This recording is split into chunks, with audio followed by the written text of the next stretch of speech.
Menurut Syekh Abdul Qadir Al-Jailani, sifat 20 Allah Ta'ala bukan hanya untuk dipelajari di lisan, tapi ada rahasia pancarannya dalam diri manusia.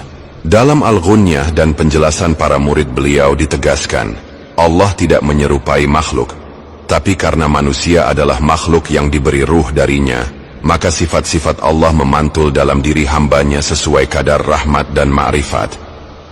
Sifat 20 itu menjadi cermin tauhid. Hamba mengenal dirinya lemah, lalu mengenal Allah maha sempurna. Rahasia sifat 20 dengan diri manusia menurut Syekh Abdul Qadir Al-Jailani. 1. Wujud. Allah ada dengan sendirinya. Pada manusia, wujud kita hanyalah pinjaman, bukti bahwa kita tidak punya keberadaan hakiki tanpa Allah. 2. Qidam. Allah tanpa permulaan. Pada manusia, kita berasal dari ketiadaan, agar sadar semua bermula dari Allah. 3. Bahkan Allah kekal. Pada manusia, kita fana, tapi ruh bisa abadi bila tersambung dengan Allah. 4. Mukhalafatuhu lil hawadits. Allah berbeda dari makhluk.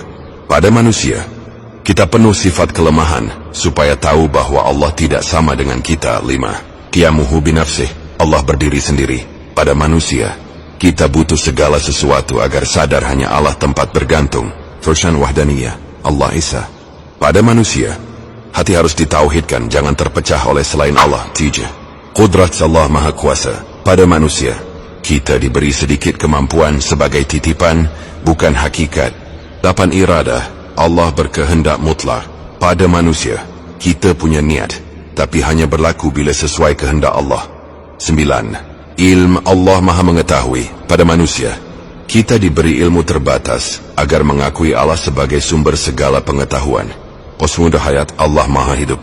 Pada manusia, hidup kita bergantung pada nafas darinya. 11. Sams. Allah Maha Mendengar. Pada manusia, telinga ini hanya alat, hakikat mendengar milik Allah. 12. Basar. Allah Maha Melihat. Pada manusia, mata hanyalah cermin, Allah yang memberi penglihatan. 13. Kalam. Allah berfirman. Pada manusia, lisan kita bisa berkata karena diberi daya bicara oleh Allah. 14. 20. Sifat ma'nawiyah. Semua sifat ini mengajarkan manusia tidak memiliki daya sejati. Jika kita kuat karena Allah, jika kita tahu karena Allah, laisa kita hidup karena Allah. Jadi bro, rahasia sifat 20 pada diri manusia menurut Syekh Abdul Qadir sebagai cermin, supaya hamba mengenal kelemahannya dan mengenal kesempurnaan Allah sebagai jalan ma'rifat. Barang siapa merenungkan sifat Allah pada dirinya, akan sampai pada kesadaran la haula wala quwwata illa billah.